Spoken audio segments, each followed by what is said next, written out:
Bom dia, tudo bem com vocês? Então, hoje nós vamos estar vendo a nossa aula de número 26. Ela começa lá na página 265. É o último capítulo do livro de vocês. Então, ela é composta de duas partes. Na primeira parte, explicação. Então, ela vai estar explicando para vocês o conteúdo. E na segunda parte, demonstração, trabalho.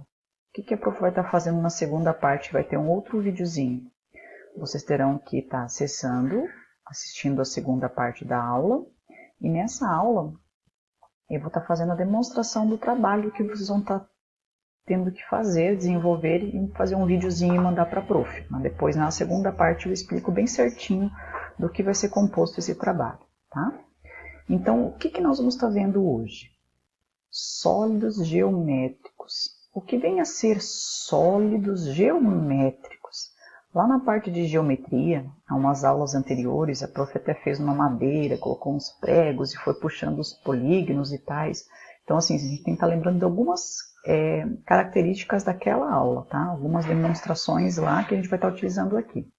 Então, nessa introdução do capítulo, é importante vocês estarem fazendo a leitura, para vocês entenderem um pouquinho melhor da onde que surgiu e para que serve, o que é utilizado até hoje, a questão dos sólidos, tá? E, continuando no livro de vocês, nós vamos ter aqui sólidos geométricos. Então, ó, todos os dias vemos e utilizamos vários objetos que possuem 3 dimensões. Ou seja, como ele falou em 3 dimensões, o que são essas 3 dimensões que nós visualizamos? Altura, largura e comprimento. Cada um desses objetos pode ser associado a um sólido geométrico. Observe. Então, aqui tem exemplos do nosso dia a dia que nós trabalhamos com sólidos geométricos. Cone, tá? O que lembra o cone? Até o cone de sinalização de alguma obra em rodovia, até da polícia quando você chega para diminuir a velocidade, enfim. Outra imagem que lembra do cone, aqueles chapeuzinhos de festa de aniversário, tá? Então, esse é o símbolo do cone. O que é o cilindro? Ó, o formato de um cilindro. Um tambor, uma latinha de refrigerante, uma latinha de Nescau, enfim, que lembra o formato de um cilindro. Aí nós temos a esfera. Então, o que é a esfera? O que lembra a esfera? Uma bola, né? Deixa a prof pegar aqui, que a prof tem aqui. Fácil. Algumas coisas a gente tem em casa, né? Mas não é sempre que é possível. Então, ó, por exemplo, ó, a da esfera, né? O que lembra a esfera? Uma bolinha de gude, uma bolita, né? Beleza? Então, formato da esfera. Qualquer tipo de bola, com exceção daquela bola mais oval, essa não, tá? Mas a bola, então, a bola redondinha, formato redondo, é o exemplo de uma esfera. Aí nós temos o prisma. Então, nós temos aqui o prisma. O que lembra o prisma? Uma caixinha, uma caixa de sapato, uma caixa de... Deixa eu pegar que eu tenho uma aqui. Um exemplo do dia a dia. Uma caixa, tá? Uma caixa de calçado, de sapato, enfim. Uma caixinha e é o formato de um prisma. Indiferente do tamanho, tá? Então, deixa eu pegar outra aqui. Ó, essa aqui é uma caixa um pouquinho maior. Então, mesma coisa. É um formato de um prisma. Assim como caixa de sapato, caixa de camiseta, caixinha de giz. Às vezes os professores tinham aquelas umas mais antigas, tá? Todas elas representam então o formato de um prisma. E por último aqui, ele dá o exemplo da pirâmide. Então, a pirâmide, vou pegar aqui, é a pirâmide, né? Então, nós vamos ter a parte onde é que ela está apoiando e os outros laterais dela. Então, esses são os exemplos de quê? De sólidos geométricos. Então, continuando aqui a nossa explicação.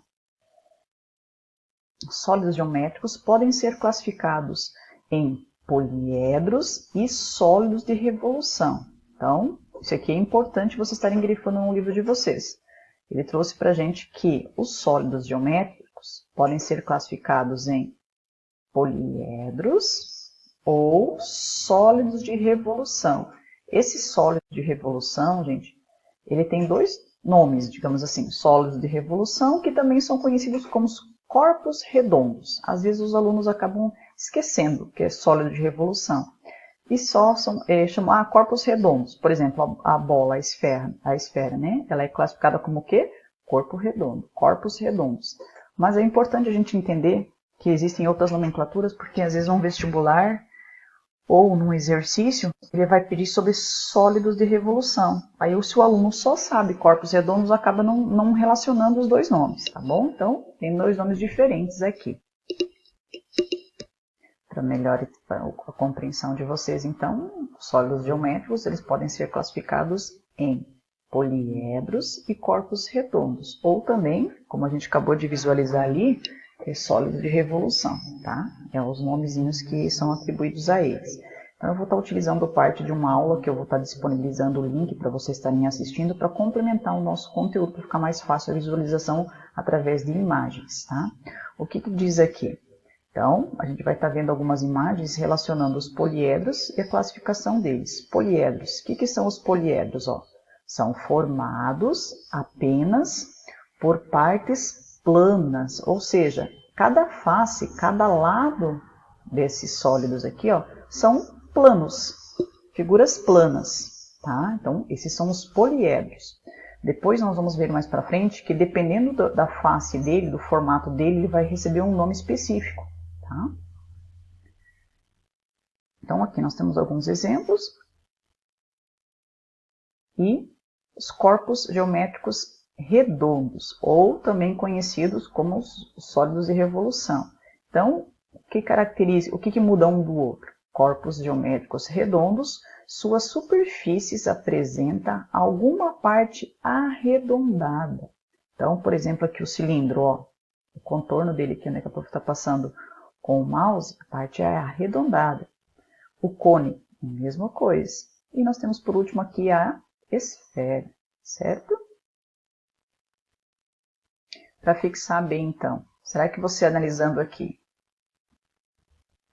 vou voltar aqui um pouco, vocês conseguem identificar aqui esses sólidos? São vários sólidos que estão aqui. Embaixo, ó, como eu comentei com vocês recém, tem a nomenclatura. Então, esse aqui, ó, que lembra aquele dado, né, o nosso dadinho, é o cubo. Conforme, aqui é uma pirâmide, por que ela recebeu a pirâmide de base hexagonal? Nós já vimos lá nos polígonos, matérias vistas anteriormente, o que é um hexágono? Hexa, lembra quando o Brasil jogou hexacampeão? O que é hexacampeão? 6 vezes campeão, então a gente pode relacionar sempre as palavras. Pirâmide de base hexagonal significa que a base dela, a parte aqui de baixo, que está segurando ela sobre a superfície plana, é um hexágono. E assim por diante. Então, depois a gente vai estar vendo as nomenclaturas. De acordo com o tipo de imagem, ela vai estar recebendo o seu nome. Agora, com essa aqui que vocês estão visualizando, vocês conseguem identificar quais delas são sólidos de revolução ou corpos redondos, tá? E quais não são? Quais são os sólidos geométricos que não são redondos, são superfícies planas? Então, vamos visualizar aqui para ver se vocês conseguirem. Respondem aí e prestem atenção no vídeo. Então, a gente vai olhar, ó, o cilindro é corpo redondo, quem mais? O cone é corpo redondo e a esfera. Os demais serão classificados como sólidos, os poliedros, né? Por quê? Porque as superfícies deles são planas, tá? As faces laterais aqui, as faces deles são planas. Nos exercícios de fixação, que eu vou deixar depois para vocês uma listinha de quais são os exercícios, vocês terão que relacionar então o que a prof acabou de explicar. Por exemplo, aqui no número 1, observe os sólidos a seguir e indique quais deles são poliedros. Então, para ser poliedros, o que eu tenho que cuidar? São compostos de números infinitos de faces polígonos ou faces, tá? Planas. Cada uma dos polígonos é composto por dois, enfim, aqui ele está colocando algumas características, mas eu acabei de comentar no vídeo e analisando por lá fica mais fácil para vocês visualizarem. Então, poliedros são aqueles que as superfícies são superfícies planas. Aí depois é só circular aqui e está marcando qual que são as corretas, tá? Então prestem bastante atenção na videoaula para vocês conseguirem desenvolver os exercícios. No livro de vocês, vão acompanhando lá os elementos que compõem então os poliedros. Quem são? A face, cada um deles compõe a face. Então, por exemplo, aqui, ó, se você olhar aqui, nesse cubo, essa parte que está em laranja aqui, toda essa lateral é a face. Depois nós vamos ter a aresta. O que é a aresta? Interseção entre duas faces de um polígono. Isso aqui eu vou explicar melhor depois na segunda parte da aula, que é o trabalhinho de vocês. E por último, mais um elemento, é o vértice. O que é o vértice? Cada um dos pontos que tem em comum com as duas arestas. São a união deles, esse pontinho que está aparecendo aqui, então é o vértice. Isso aqui vai ficar bem claro lá na hora da segunda aula, tá bom? Na hora da explicação lá. No exercício 4, que eu vou deixar como exercício de fixação da página 268, eu vou fazer aqui para vocês entenderem. Ó, ele pede assim, ó, sendo V, F e A quantidade de vértices, faces e arestas, respectivamente, calcule o número da última coluna e complete o quadro a seguir. Então, para fazer esses exercícios aqui, depois de fixação, eu peço que vocês assistam essa aula e assistem a próxima aula, a segunda aula, que é a parte 2. Aí vai ficar bem claro, porque ainda tem dúvida o que é vértice, aresta e face, tá? Então, de acordo aqui, ó, esse primeiro aqui. Quantos vértices ele tem? Lembrando o que é o vértice, são os pontinhas. Então, aqui eu tenho 1, 2, 3, embaixo 4, 5, 6. Tenho 6 vértices. Quantas faces que eu tenho? Face, lembrando, creme facial é creme para o rosto, então é a lateral da figura. Quantas laterais eu tenho? Quantas faces que eu vou ter? 1, 2, a do fundo 3, 4, 5. Com as de baixo, então vai dar o todo 5. E quantas arestas? Arestas são essas linhas que estão aparecendo. Então você tem 3 aqui em cima, você vai ter 3 aqui na lateral e 3 aqui embaixo, totalizando 9. Então, depois que você preencheu a quantidade de vértices, a quantidade de faces, a quantidade de arestas, você vai simplesmente jogar nessa formulazinha e vai resolver a continha. Ou seja, é para pegar o número de vértices mais o número de faces menos o número de arestas. Somando aqui 6 com mais 5 dá 11, 11 tira 9, 2. Pronto, é só preencher daí o exercício, tá? Mas, como eu falei, assistem primeiro as 2 aulas, tá? Depois vocês voltem e façam os exercícios. Dando continuidade, na página 269, vocês terão uma explicação aqui de um matemático. Ele nasceu em 1707, na Suíça, e ele fez várias contribuições, foi um grande matemático, ele realizou várias contribuições na época. Eles trabalhavam, eram físicos, eram matemáticos, eram filósofos, enfim.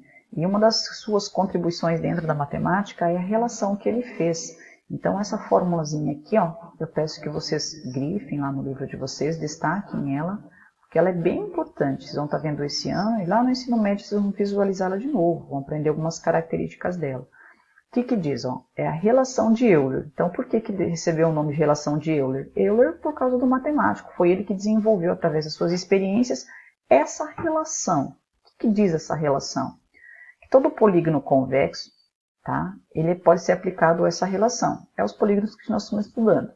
O que é o V? Então, se eu pegar o número de vértices mais o número de faces e diminuir o número de arestas, eu vou sempre chegar no número 2. Prof, sempre vai ser assim? Sempre vai ser assim. Se você voltar nesse exercício aqui, que vocês vão estar desenvolvendo mais para frente, vocês vão visualizar que essa última coluna aqui, ó, todo o resultado sempre foi 2, 2, 2, 2, 2, 2. Então, não importa o poliedro que vocês estavam trabalhando e desenvolvendo, sempre a tua resposta lá vai ser 2. Então, através de várias experiências, ele provou isso. Por que essa relação lá vai ser útil para vocês? Digamos que mais para frente o exercício traz assim. Vai trazer o número de vértices e vai trazer o número de faces. E ele não vai trazer o número de arestas. Mas você sabe que, ao desenvolver essa formulazinha, vértice mais face menos a aresta, tem que dar 2. Então, se ele trouxer para vocês 2 dessas informações aqui, a terceira você consegue descobrir através dessa relação, ok? Vou dar um exemplo do que eu acabei de comentar, onde que você utiliza a relação de Euler. O exercício 6, que vai ser um exercício de fixação. Aplicando a relação de Euler, determina os valores desconhecidos das figuras a seguir. Então, nós temos uma figura aqui, que é o tetraedro regular. O número de vértices deles é 4. As arestas eu estou procurando, tem um ponto de interrogação aqui, e eu quero saber, e as faces eu tenho que é 4. Eu sei que essa formulazinha aqui de Euler, ó, se eu somar o número de vértices mais o número de faces, menos as arestas, tem que dar 2. O que nós já temos no exercício? Eu tenho os vértices, que é 4, e tenho as faces, que é 4. Então, eu somo o vértice e somo a face. Vértice e face somando vai dar quanto? 8. Então, eu tenho assim, de um lado 8, menos alguma coisa que tem que dar 2. O 2 vem lá da fórmula, da relação dele, tá? Então, 8 menos quem que vai dar 2? 8 menos 6. Pronto, descobrimos o